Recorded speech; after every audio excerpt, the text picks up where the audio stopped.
There's not enough honesty in business. I want to tell you everything that I know, everything that I'm doing, and why. But is that what you want? Funnel Vision is brought to you by Math Marketing, creators of the Funnel Plan. Math Marketing is the source of the 1, 2, 3 of B2B. There's so much technology that's readily available to me as a marketer today. It's quite astounding. I can know, of course, what you're sharing socially, but I can also know what emails you're opening and not opening, what you're clicking, even where you're clicking on a page, when you clicked, what sequence of pages you visited. I don't mean you as an averaged statistics in your analytics package. I mean you as an individual buyer are being tracked by so many vendors. Today we're going to explore how much of that we know and how much of that you as a buyer want to be shared.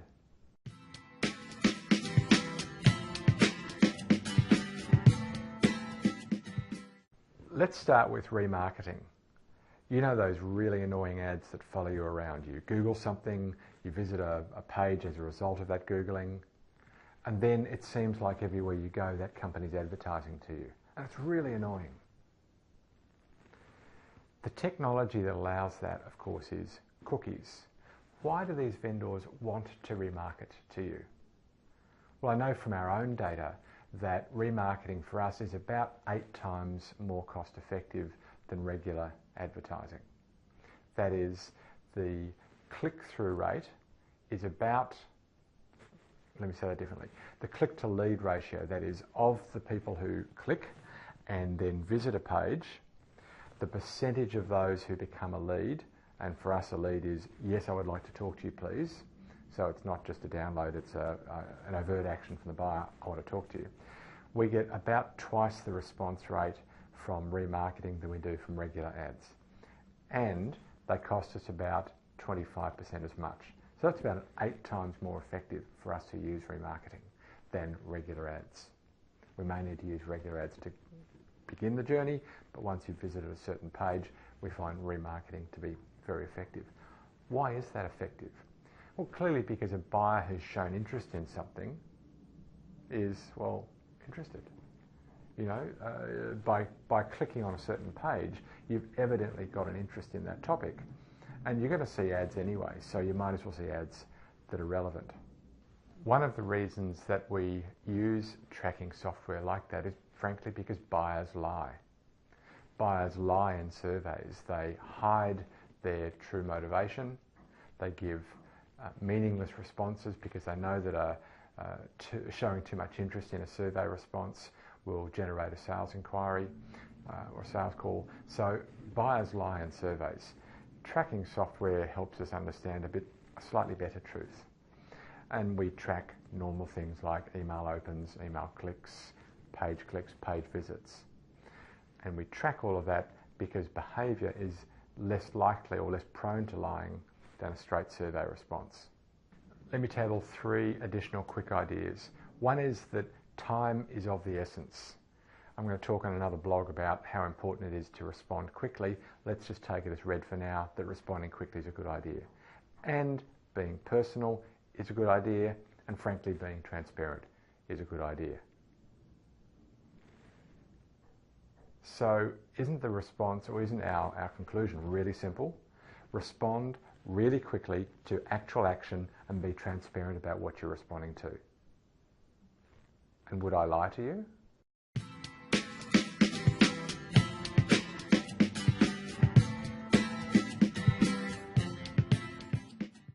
Let me share with you a lesson about why too much transparency is about the worst thing that you can do. I'm going to share with you a lesson in lying and why we should think like a magician. Some buyers get creeped out by remarketing. Again, those are those ads that follow you around. You visit a site and then you subsequently see ads for that site everywhere you go. I would say, get over it. We're going to be advertised to anyway. We visit sites whose business model relies on them generating ad revenue. The price that we pay as consumers for consuming that content or for the content is the ad that we are subjected to. We're going to see ads anyway. If you're going to see ads anyway, they might as well be relevant ads. Ads for something that you actually have an interest in rather than ads for which you have no interest. So I think we need to somewhat get over that discomfort. The technology that allows remarketing is, of course, cookies. And we know that we're being cookied. In Europe, there's all sorts of very careful laws about when a company is allowed to cookie you, because there's great power in cookies. Cookies help us understand email behaviour, web behaviour, and many other behaviours. The tracking capability is one thing. What we do with it is another. Let's go to that transparency conversation. Receiving an email or a phone call that explicitly acknowledges the tracking indicators that you've been setting off and that have been observed is just way too confronting. We need to think like a magician.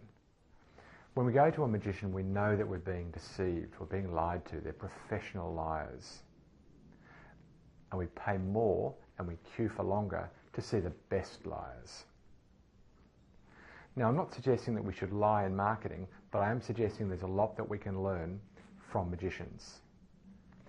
The magic, the experience for us is about being led on a constructed journey. And that's true in marketing as well. We certainly want to be led, we just don't want to be told too much about why and how. John, I'm calling you to see if there's some way that we can help you get your head around this issue. Insert the issue that you solve as a business. Get your head around this issue and table some options that you might have to fix it. Is a perfectly reasonable response. An unreasonable response? I see that you've been on our website, I know what pages you've seen, and I'm calling to follow you up. That's way too creepy. Both of those calls require deep insight into the behaviour of the buyer.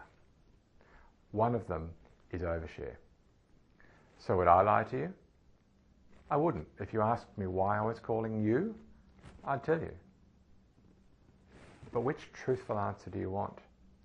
I'm calling you because you match our ideal client profile and want ways to get sales and marketing on the same page, or because I see what pages you've visited and my tracking software has told me I should call you.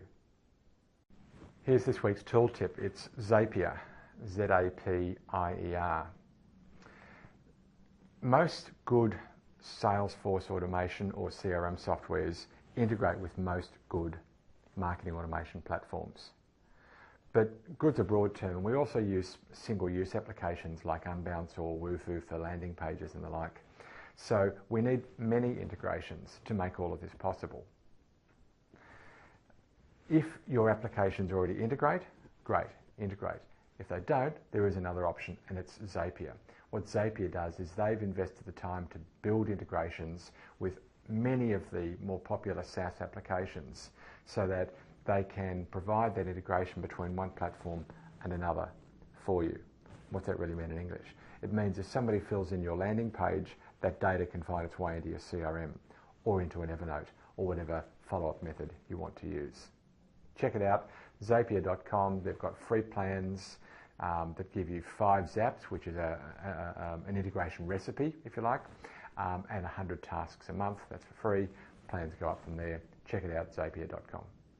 If you enjoyed this blog, then likely you will enjoy others. If you haven't already, you can subscribe to receive this blog by visiting mathmarketing.com/blog or by visiting our YouTube channel. If you have a colleague who may be interested, we would be so grateful if you invited them to subscribe. Why don't you do that now? And when you come back, we'll show you how we do that in Funnel Plan. As you know, Funnel Plan is a great way to get your sales and marketing team to agree the objectives, strategy, velocity and tactics they're going to use together to create and prosecute opportunities. We're talking about a particular stage in the buyer's journey, and it's really about when the buyer has shown interest. So let's zoom right in on the interest established phase. You can see that right now the tactics that we've got really are to encourage asset download. So they go through to a blog which has been search optimized, and from that blog we invite them to go to an asset. In this case it's a white paper, and the reading of the white paper and the feedback survey gives us an opportunity to call them. Now we're talking about responding to website behaviour, not just the more traditional asset download. So really it's a form of interaction similar to this, but in fact visiting multiple pages is all we need. So we're going to insert a new tactic around click-through to blog, and that in turn will be followed up. Let's go across the software and do that. So we're going to add a tactic, and we'll just call it monitor website behaviour